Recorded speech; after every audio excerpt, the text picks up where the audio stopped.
And now the good news. I'm Barbara Schreiner Trudell, and I'm your host this evening for a little bit of uplifting news on this Friday the 13th. Uh, we'll let that one go. All right. Well, to lead off, there is a wonderful little treasure hunt going on. It's the never-ending literary treasure hunt for kids. Now, this is in New South Wales town and has given new lives to thousands of books and new smiles to as many children.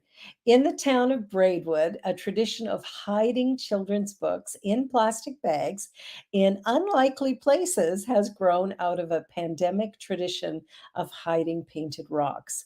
Hidden in shop windows, among shrubs, in parks, or around town, a child who finds the book can choose to either take it home or add their name to the list of past owners and re-hide the book for another kid to find. How fun is this? Mom of five, Samantha Dixon, believed that it might be more useful than the rocks for children after seeing some similar community movements in other counties. It's lovely to watch the little kids' faces when they find the books, and it's just a little bit more magical. So, what a great way to spend time finding these books, reading the stories, and sharing them back. I love that. That's absolutely brilliant. I'll tell you, humanity, we've got some good ideas sometimes. Well, here's a fun story. A Southwest Airlines pilot catches a phone that a passenger had left behind on the plane. So, a passenger left their phone behind in the waiting area before a flight leaving from Long Beach, California. The pilot took the liberty of retrieving it from the ground crew and then giving it to the person. I mean, where do you see that happening? I'll tell you, I thought that was a very sweet, cute story. Okay, here's a really uplifting story. This is remarkable. A TikTok video raises over $100,000 for an 82-year-old Walmart employee so that he could retire. Rory McCarty was shocked to find an 82-year-old Navy veteran and widower still grinding on 8 to 9 hour shifts at a Walmart. He realized at that moment he could use his social media influence towards a good cause, helping raise $108,000 in just a few days. McCarty gave it all to help the man finally retire. How sweet is that? Warren Marion walked into Walmart in Cumberland, Maryland for the final time last week after having handed in 2-week notice. He was greeted with cheers, balloons, and a large check for $108,000. Wow. McCarty runs an extermination business called Bug Boys, and in true 21st century story, managed to amass a TikTok following of 300,000 by showing videos of creepy crawlies he finds during work. Man with a show on TikTok, eh? But as a business owner, I was astounded seeing this little older man still grinding, working 8 to 9 hour shifts. McCarty said on the GoFundMe page he set up on December 19th to help fund Marion's retirement. I wanted to help this Navy veteran to live the remainder of his years traveling to see his kids in Florida. Get him off his feet. Oh, it makes me teary. This is beautiful. Imagine the things we could do when we look out for one another, when we take the time to notice one another, because we have to remember we are all connected. There is only one thing going on, and we're all some part of it. So, whew, as I compose myself. All right, moving on. Oh, yes, we have a little video as well. Let's just show that quickly. She goes into Walmart's and she meets these older folks that are still working. Yeah. And he asked her, he said, "Why are you still working?" She's because I have to. So she does a GoFundMe. The one lady, she raised $100,000 for this woman, and now she's got another one going, and she just raised over 50,000 in 4 days for another 82-year-old. Ruby Dane. Yeah. Now imagine that someone raised that kind of money for you. You going Just imagine. Well, he doesn't have to imagine anymore. It's a done deal. How sweet is that? That's beautiful. It's amazing what we can do for people when we take a moment to get involved and get connected. Well, here's another cool story. To improve her depression, this woman tries something new every day for a year and vows to keep it up. Like, how great is that? And I think we have a little video of one of the things that she was doing. Deja, do you want to show that video? So, a woman who struggled with depression found a way, actually more than 300 ways, to improve her mental health by doing something new every day for a year. Jess Mal says she's now the happiest she's been in a decade after trying new things for 365 days, including a try at hot yoga and beekeeping. Let's take a look at this little video. You're going to go around now, do a bit of heel. See? Oh my God. How great is that? How great is that? So for anybody who's struggling, who's maybe had a tough time as, the result of our COVID lockdowns and all the changes that have been going on, maybe it's time to beat depression by doing something fun, interesting, and new every single day. It doesn't have to be beekeeping or skateboarding, but I'm sure you can find something that will keep you intrigued. During the pandemic, this 34-year-old suffered from anxiety and depression, and I'm sure many people can attest to that. But the lockdown made her realize that she was depending upon her routine as insurance to keep her going. So she decided, as the pandemic was fading, she decided to try something new every day for 100 days. When that period ended in April, she found herself eager to do more. I think there's a great lesson in that when we take a look at mental health and we look at the way we deal with it. I think this woman found an incredible way of dealing with something that most of us, may have dealt with at some point in time or another. But I think this is a better way than maybe antidepressants. I don't know. What do you think? And Wayne had a good comment in the chat as well. And so, hi Wayne, hi Eddie. Good goes around and around. Yes, it does.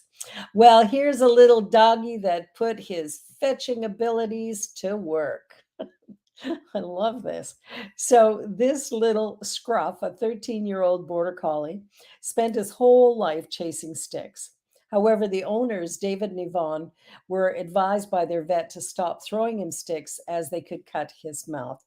That didn't stop Scruff's natural instincts, however. Instead, Scruff replaced the sticks with plastic bottles. He would see a bottle that somebody had tossed out and he'd go pick it up, play with it, then drop it and leave it. We'd praise him and he'd go look for another one. But we started to feel bad about leaving the bottles, David added. Even though they weren't ours to begin with, we thought of it as littering. Instead of leaving the bottles behind, Yvonne and David came up with the idea of recycling them instead. They started to bring cloth sacks on walks with them and grabbed every plastic bottle that Scruff brought to them. In 2022, Scruff managed to retrieve over 1,000 bottles. Wow. I'll tell you, talk about an environmental hero. Scruff finds are regularly posted on David's Facebook page, which has the hashtag Scruff's Bottle Patrol. The things we can train our dogs to do, I'll tell you, that is a beautiful thing, making the world a better place. All right. Well, we have a Marine who did some really good work here. He's a Marine veteran turned cop, and he tracked down a stranded man who nearly died in the cold. And a team of New Jersey police officers went above and beyond to rescue a stranded man who nearly died from the cold. Tom McHugh was reported missing by his daughter on December 17th, 24 hours after she had last seen him when he left for a ride in the mountains of rural Sussex County in his side-by-side. A search was organized as temperatures were low and snow was on the ground. And after finding McHugh's tire tracks, his side-by-side was found crashed by the side of the trail in Stokes State Forest. Troopers were able to follow his boot prints through the snow 1.5 miles to reach the man, who was alive but unconscious and suffering from hypothermia, a frightful condition that renders the limbs difficult to control and seriously impairs thinking ability. And I think Deja has a little mini clip of when they found this man. Sir. Start CPR out at the GPS. UTV over there and get him out. Yeah, they're blocking off his face, but you can see his body lying there. Sir, you there? Sir. Come on, sir. Sir. Wow, it's amazing, you know, the people who go out and do this type of work and help us. We sometimes forget to say thank you to all of these police officers, EMS, fire department, everybody who's out making sure the rest of us stay safe. So we want to just give a big shout out to this trooper. One of the troopers was an ex-Marine and used his training to raise McHugh's body temperature without fire or blankets. You know, that's what they teach us to do. He said life-saving skills in cold conditions. Strip down, get on top of him, give him sternum rubs, body heat to body heat, whatever you can do to warm him up. And the body camera footage released records one trooper calling on another who had just finished running and had excess body heat to take turns lying on top of McHugh in the same way. It's amazing what we can do if we have a little bit of information and knowledge, right? If we know what to do. So one-on-one body heat, very important. On that note, you're watching the Good News, and we're going to take a short little commercial break, and we'll be right back with a little more good news.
And now for more good news. Well, I think our advertising is good news as well. We've got so many good things going on at this network.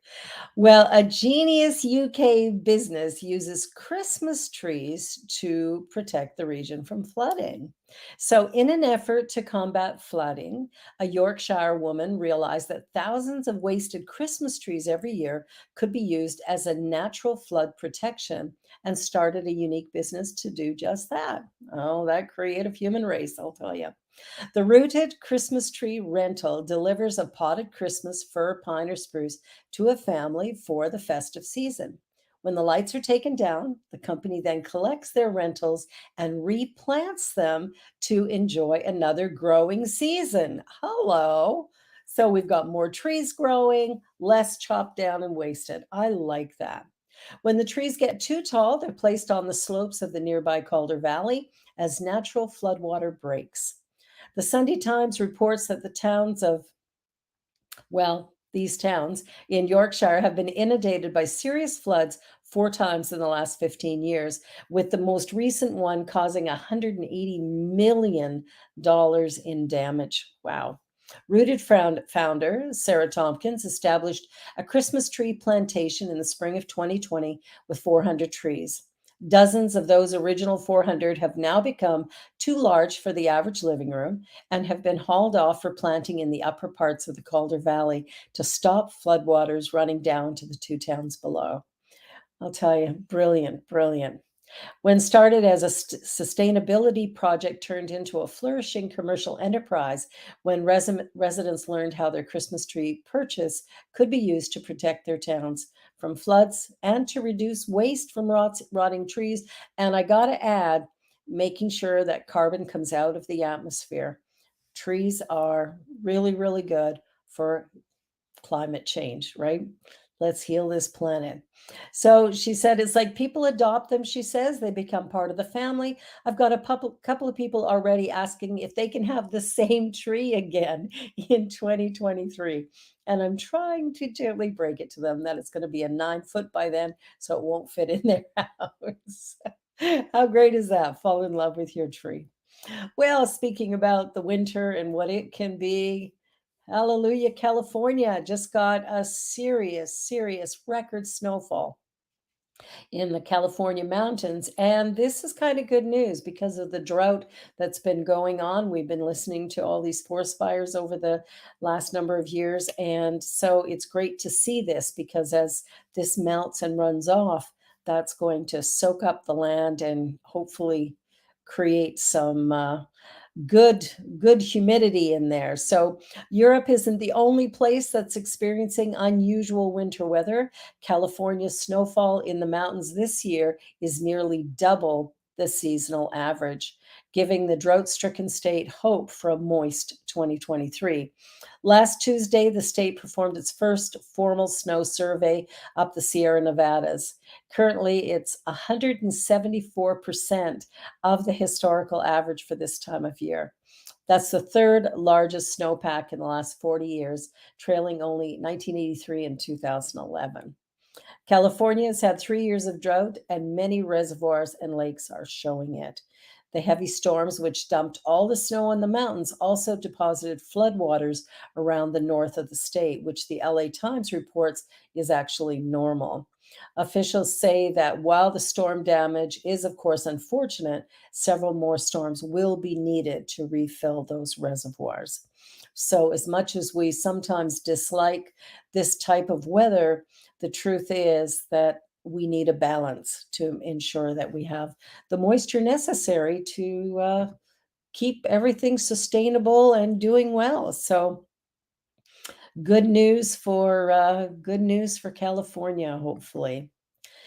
Okay, so now getting on to something very different.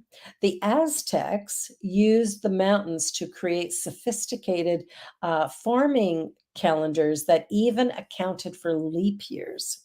So you can see the picture of it.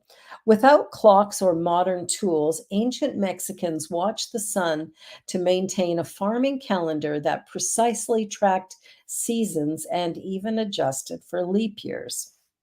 In the early 16th century, the largest city in Spain had a population of less than 50,000, whereby, in contrast, the land the Spanish were on the verge of conquering could sustain millions.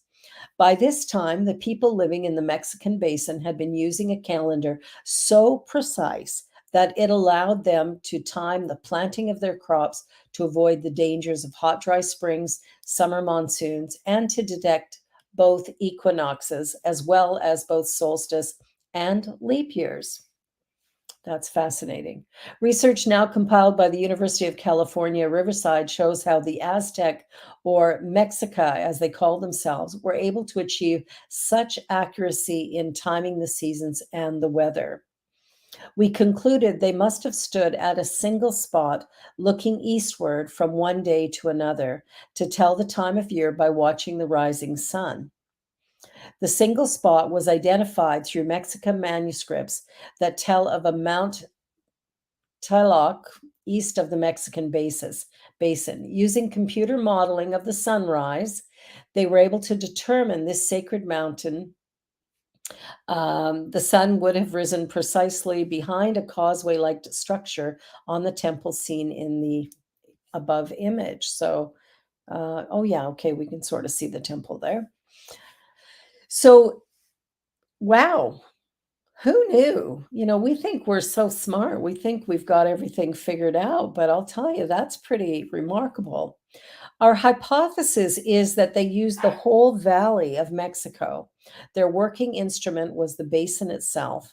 When the sun rose at a landmark point behind the Sierras, they knew it was time to start planting.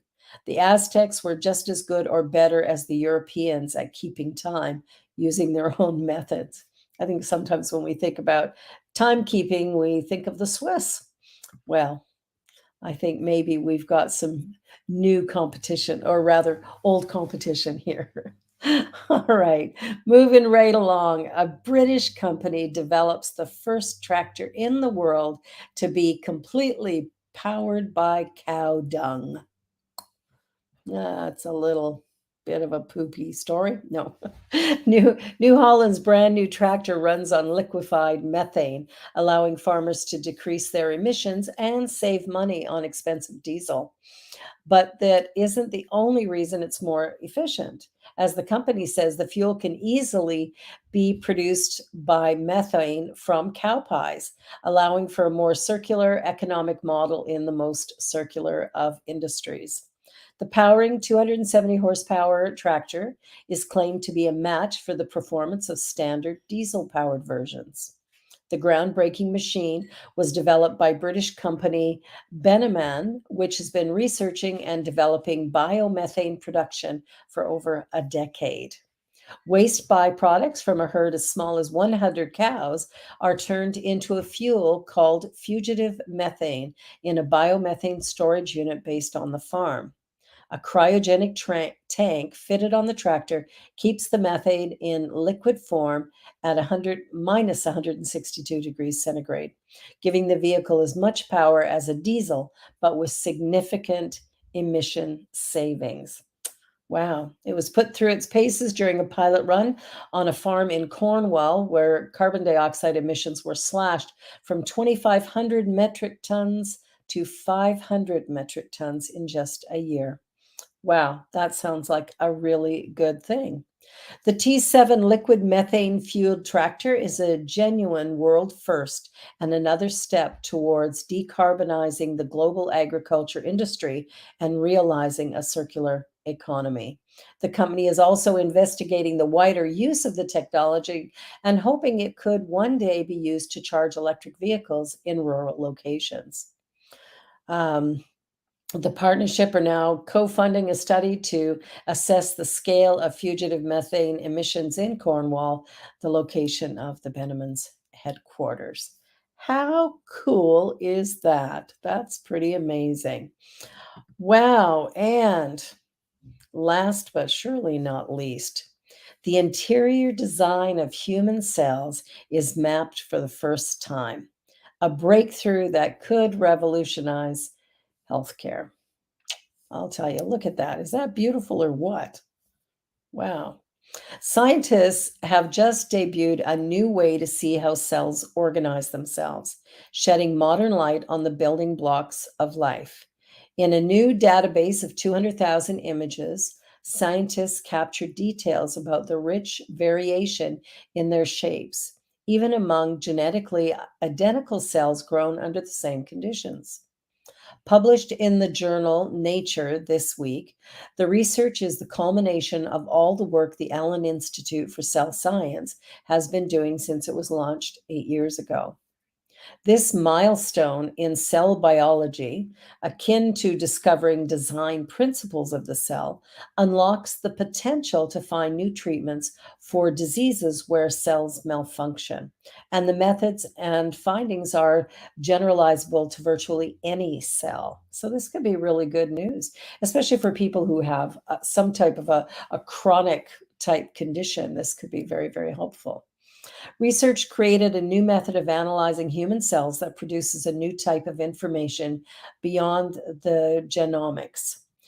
Computationally derived 3D spatial organization and morphology, essentially a cell's shape and how its internal components are organized inside in 3 dimensions.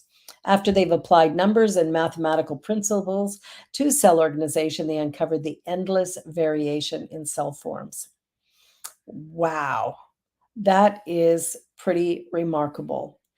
Part of what makes cell biology seem intractable is the fact that every cell looks different, even when they are the same type of cell. The same variability that has long plagued the field is, in fact, an opportunity to study the rules by which a cell is put together. And I expect that many others will adopt the same methodology. The paper also lays the groundwork for understanding a cell's operating system, especially how three important factors relate: organization, behavior, and molecular identity. So, who knows? Who knows what's coming next with this? They go on to say that what I'm truly excited about is how we and others in the community can now build on this and ask questions about cell biology that we could never ask before. You know, we live in very interesting times. We're living in times of great change, and there's so much going on that we have no idea about. And one day to the next, who knows? You can't really plan anymore, can you? Things are happening all the time, whether it's snowfall in California or if it's Christmas trees, you know, preventing flooding in the UK. Whatever's going on, we as people are truly genius, and we have the ability within us to create marvelous, magnificent, remarkable things. So I invite you to really, as this new year begins, find it in yourself to do something spectacular this year, whether it's to do something new every day for the year or to, you know, pick up trash along the way like our good little collie did, or, you know, help out a stranger who really needs it, you know, an 82-year-old in a Walmart. So much we can do when we come together, work together, and realize that whatever I do for one, I've done for all. Well, everybody, this has been the good news for Friday the 13th. I hope you're making it a great one, and we'll look forward to seeing you again very, very soon. And take 2023 and make it a great one. You deserve to have the very best. Good night, everybody. Have a good week.